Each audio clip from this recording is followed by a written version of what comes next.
Okay, we are live today. Good, we got the issues sorted. We're back with another Between the Pages book chat, and today we have author Daniel Potter, who's here to talk about his Freelance Familiars series, and I'm going to turn it over to him to let him introduce himself. Take it away. Hi, I'm Daniel Potter. I'm the author of Freelance Familiars, which is a comedy urban fantasy about a guy who gets turned into a mountain lion, and instead of getting magical powers or abilities when he awakens into the magical world, and so he gets a view of this new world from the bottom up, and he runs around trying to avoid becoming a familiar for life. And in doing that, meets a squirrel named Rudy who likes to blow things up, and they generally take on the magical world and fight for the freedom of familiars everywhere. Well, that sounds interesting. So, what were your reasons behind writing this series? It was a total lark. I was working on a sci-fi, a somewhat serious, it was a science fiction rock opera, but I got stuck. And this was back in 2014. And so NaNoWriMo was coming up. So that's when you try and write a novel in a month. And I'm like, well, this is not going to be finished in time. So I'll write this strange, funny story about a guy who gets turned into a cougar and go from there. It's a very little planning, little thing, and it just came out and I finished the dang thing. So after I'm done with that, I edited it up. I'm like, oh, I finished the novel. I'll just publish it. And turned out people liked it. So it kind of became my thing. Okay, so you described this as an urban fantasy. So what exactly is the setting? Is it like magic in our world, or is the magic it's totally it's set in a town called Grantsville, which actually exists in Pennsylvania, in middle of Pennsylvania. But the actual layout of the town is my old hometown in Connecticut, Southbury, Connecticut. So it's very anchored in our real world. It's a bit more of a suburban fantasy than an urban fantasy, at least until book 3, where they moved to Vegas. Yeah, so but it is kind of set in the real world. Yeah, the real world. A real world. Yeah, a real world. But there's like magic. Is like the magic known by humans, or is it sort of like a secret world underneath everything else? It's a secret world, and that's enforced by a giant eldritch entity that they call the Veil, which basically erases all magic from non-awakened people via magical tendrils. Yeah, you can do all sorts of nice little things with magic, can't you?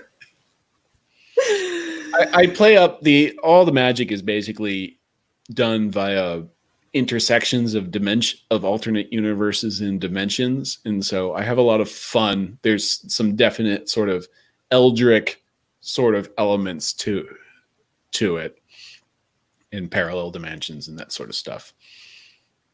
And then I got into time travel in the 4th book. That was a bad move. Yeah, just couldn't help myself. So tell us a little bit about the main character. So Thomas is or was an unemployed librarian. And he had a girlfriend who kept disappearing on him every 2 weeks for 2 weeks. And it turns out, well, actually that's spoilers. So, and he has this weird old neighbor who keeps looking at him funny when he was at the coffee shop filling out resumes. And so then one day the neighbor gets hit by a car and shortly afterwards dies. And then he wakes up a cougar in the next day, and he's very confused, as one would be. But and it turns out that guy was an archmagus, and now he has to figure out who murdered him and keep this crazy lady from slipping a collar and shipping him off to an auction somewhere. Okay. That's an interesting problem to wake up to. Yes. Um, so how does the magical world work exactly? Can you tell us a little bit about that?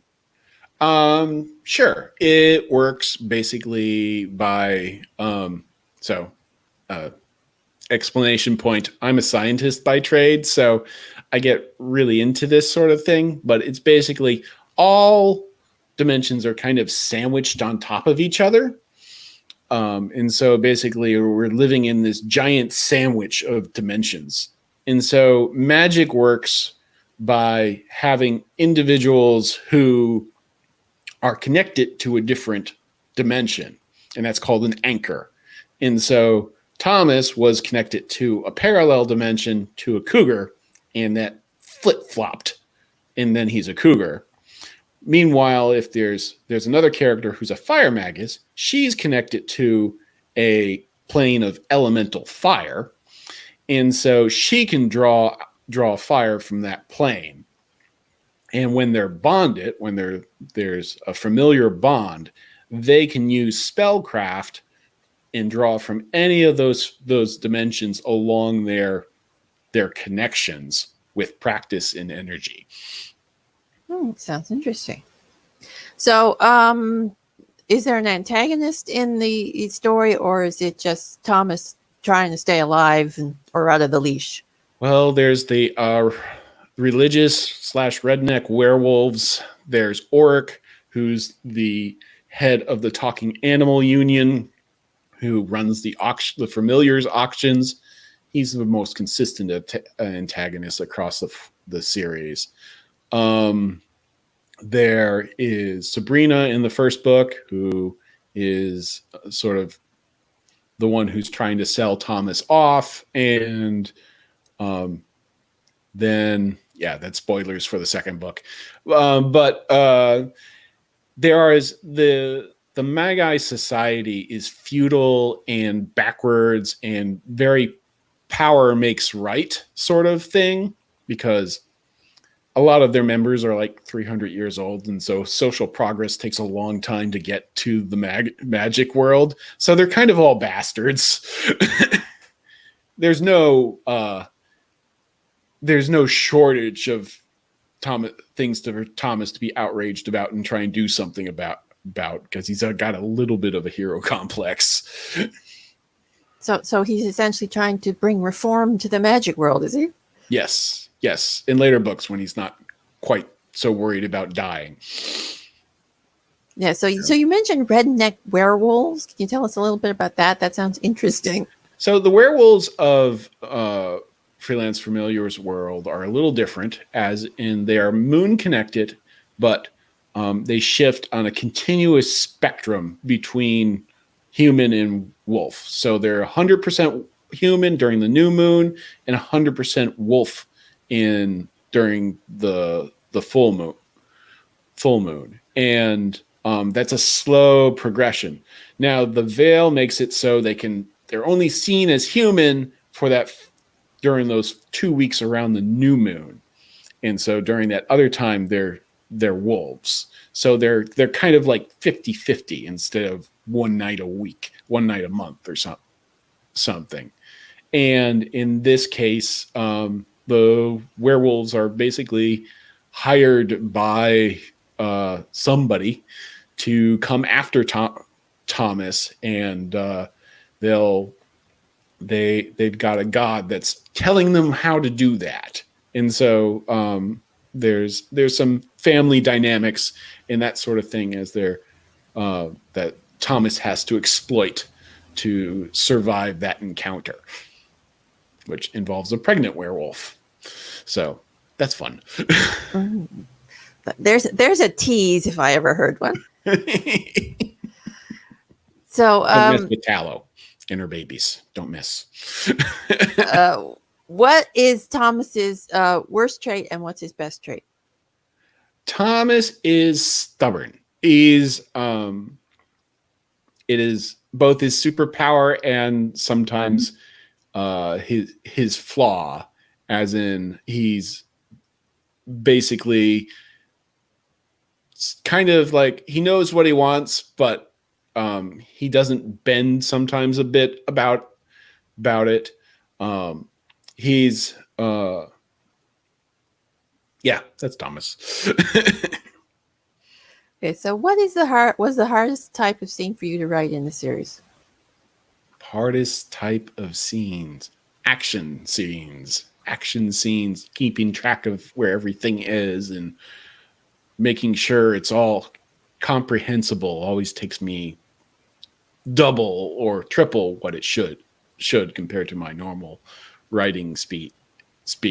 I'll write dialogue till the cows come home or whatever ever, but action scenes when it's just like, okay, he's over here, they're over there, then a thing happens and it's like, oh crap, where's the squirrel? Okay, so what's your favorite scene? What was your favorite scene to write in the series? Oh, like I love just getting my characters in a room and letting them talk. It's just a lot of fun, and I love writing new characters because then I don't have any baggage or anything. So I just was introducing a crocodile named Smiley the other day, and I was just chuckling throughout the entire time I was writing because he's huge, he's competent, he's confident, and he just has this sort of attitude, which is just a lot of fun. I don't Rudy, who is the sidekick squirrel who likes to blow things up, is also a lot of fun. He just has this sort of manic energy, which is impossible not to smile when you're trying to think up, oh, what's the best way to use him, or just he swears in terms of culinary accidents to nuts. So it's like, what be a really bad thing to happen to walnuts today? So, who's your favorite character from the series? I don't ask me that. They'll beat me up. That's the best answer I've ever had from anyone for that question. Okay, I love that. Okay, so which character would you like to hang out with in real life from the series? Thomas is Okay, we have freezing again. Okay, yeah. We have technical issues at the moment. Please stand by.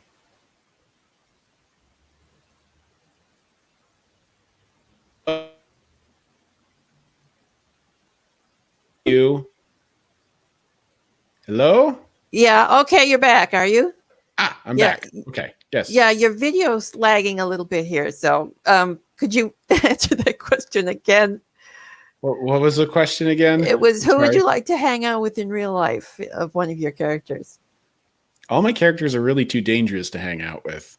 I mean, Thomas is fine. Rudy, you'd probably lose your house eventually if you were hanging out with him too long. He'd blow something up that you didn't want. I suppose Omera could be pretty chill when she's not melting something down. Thomas is probably the safest bet. Okay, so he's definitely the straight man. Let's say that. He's definitely the straight man for the other characters. So the least quirky of all the characters then. Yeah, if you want to call being a cougar and enjoying belly rubs and ear scritches and that sort of thing unquirky, but he's got his own things. They're not violent quirks. Okay, so what is Thomas afraid of? Thomas is afraid of loss of his friends, basically. When he breaks his moral code, it's basically because somebody he cares about is going to get hurt. Okay, so do you have any genres that you've written in besides fantasy, or do you have genres that you'd like to write in? I have the Rise of the Horned Serpent series, which is a steampunk kitchen sink fantasy, action adventure fantasy. And I say kitchen sink because it's got dragons, it's got sky pirates, it's got it's got Native American spirits, it's got Japanese Shinto style world building, and a little bit of post-apocalyptic in there as well. Okay, so it's a post-apocalyptic steampunk fantasy mystic novel series. Yep. It's about two sisters and they're clashing with a giant dragon who's attempting to take over their city. Oh, well, that sounds interesting. So, can you give us a sneak peek at any upcoming projects? I am working on the 5th Freelance Familiar book right now. I have just released the 4th book, and you can see it's got a squirrel piloting a giant robot with Thomas sitting on his shoulder holding a magic sword in his mouth. So that should get your interest in that. And in the 5th book, I believe there's a scene where it rains lions. Okay. I'm trying to picture that. Yeah, okay. I'm not giving you any more details on that, but yeah, again, anyone watching this, please go buy his books. They sound very fascinating. So I think we'll wrap it up there with the Raining Lions and tell everybody where they can find you and your books. My books are on Amazon right now exclusively. The first 3 books are in audio, which is available in all stores, and they're also in paperback. My website is under reconstruction at the moment, but it's usually it's at danielpotterauthor.com and fallenkitten.com. So we're trying to get that fixed up. Okay, well, thank you for being here today. It's a pleasure chatting with you. And yes, please go buy his books. They sound like a fun romp and fantasy and other things. So that's it for today. Between the Pages book chat, we'll be back on the weekend with more authors, and we'll see you then. So bye for now. Thank you.